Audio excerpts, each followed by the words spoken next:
Jalaj, thank you for speaking to Motor India. Thank you. Please tell us about this Rhino range, 55-ton electric truck.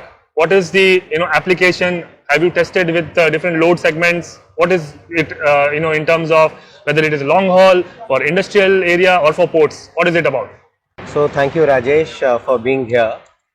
See, about 3 years ago, we introduced the first electric truck in the country with a brand name called Rhino. It was with a 6x4 option. Now the truck, since then we have seeded about 350 plus trucks already to the end customers.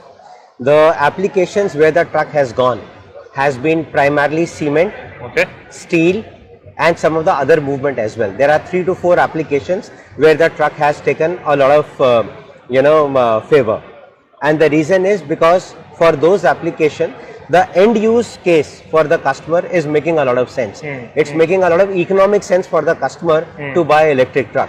What today we are doing are 3 things. A, we are inaugurating our in-house battery assembly plant.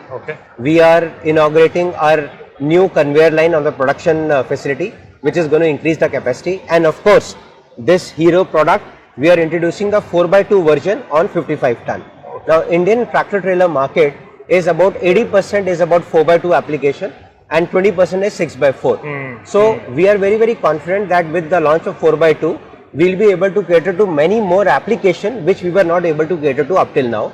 Not only that, we are giving with this particular truck option 2 battery options. One is that 55 ton 4x2 comes with a fixed battery, and the truck that we are standing with, this is the truck which comes with a swappable battery.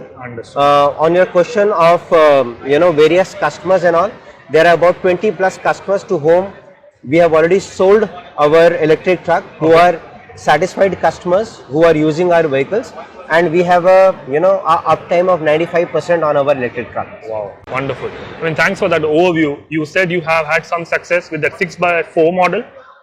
What has been the customer feedback, if you can elaborate, in terms of the real world trials? I'll again repeat, our end customer, see, our electric truck costs about 2.5 times more than a diesel truck, right? That's number one. Number two, from a customer perspective, there is a second challenge of a range anxiety, right? Such a big electric truck carrying about 40 tons of goods. What happens if the truck runs out of battery, right? And the third one is what the technology in electric is changing so fast that could be the third question mark in any end customer point of view. But there are customers, there are 350 of them, there are about 20 plus customers who have gone ahead and taken that leap of faith with Rhino range. Now, what are the reasons that they have done? At a very thumb rule level, although it is highly application and route specific, but on a very thumb rule level, if an electric truck is able to cross 8,000 kilometers in a month, roughly it is able to match the TCO of that of a diesel truck. And anything that you do more than 8,000 kilometers in a month is a benefit and a favor in case of an electric truck. So all those customers who have taken the vehicle are the customers who are running the vehicle, as they say, they are sweating the asset, right? Who are running 12,000, 14,000, right? Kind of a kilometer per month on this particular vehicle.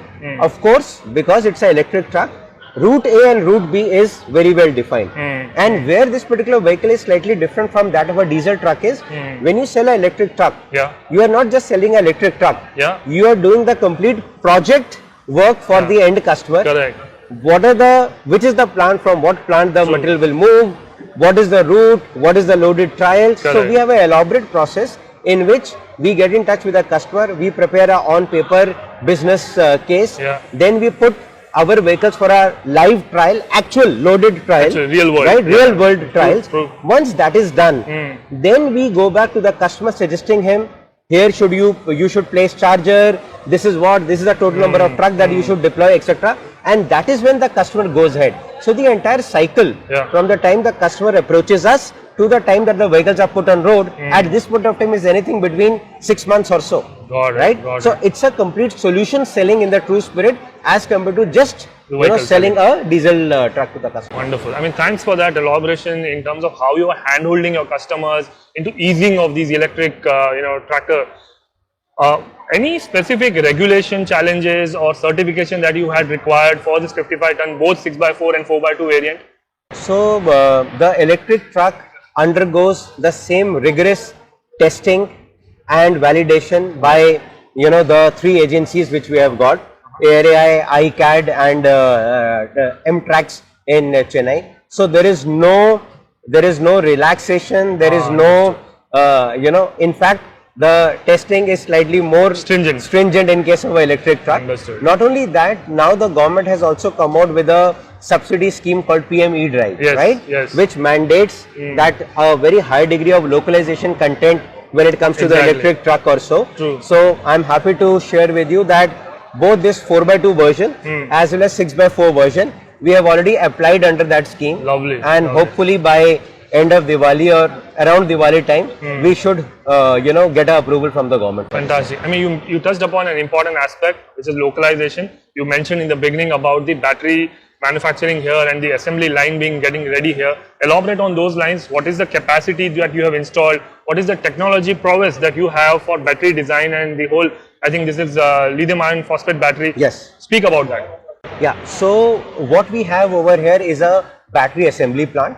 Cells, as you know, across the world keep on getting sourced from China, right? True. But what we are doing is we are assembling the complete battery pack over here. The second thing that we are doing, which I am not too sure how many of the other OEs are doing, that we are in the process of developing our own microcontrollers. Okay. So when it comes to battery management system, when it comes to a VCU, when it comes to a MCU, we are in the process of developing our own microcontrollers, and hopefully by this end of this fiscal, let's say for IPLT range, we will have not only for this business, we are in the process of doing so for all our other three businesses as well. Okay. So idea is by the end of next fiscal, for all the four businesses, right? True. How is it that the entire software, right, is managed and controlled by us? As far as the capacity of the plant is concerned, so with the installation of this new conveyor line, the plant has now the capacity of 6,000 trucks per annum on a double shift basis. Okay. And that's the capacity for the plant as well. That's the capacity for the battery plant as well. Okay. And with respect to rolling out the products, what are your plan? You said 20 customers have already been signed in, and you look for more. But what is the process for that? How much is your goal, target, near to medium term? What do you plan, and how is the approach going to be smoother and more efficient, so that be it the uptime, maintenance, fleet anxiety or the range anxiety that the fleets were facing, you can address all together and add more customers? See, the electric commercial vehicle market is becoming more and more competitive. You will be surprised, the market size today is less than 100 trucks a month, but there are already 8 to 9 players who are already there or would be there in next 3 to 4 months, right? So this is happening because they see a potential in where the big heavy truck can solve for the end customer solution, right? That's number one. Number two, we are hopeful that since we are the pioneer and we have taken the lead in the electric commercial truck, hopefully we see ourselves among the top 3 players as we go ahead in the market, right? That's what is our plan. And at an overall Montra Electric level, means all the 4 businesses put together, Montra Electric, we are looking at our top line of about $1 billion by 2030. Okay, that's wonderful. Wish you all the best. Thank you so much for Thanks, spending Rajesh. time with us. Thank you.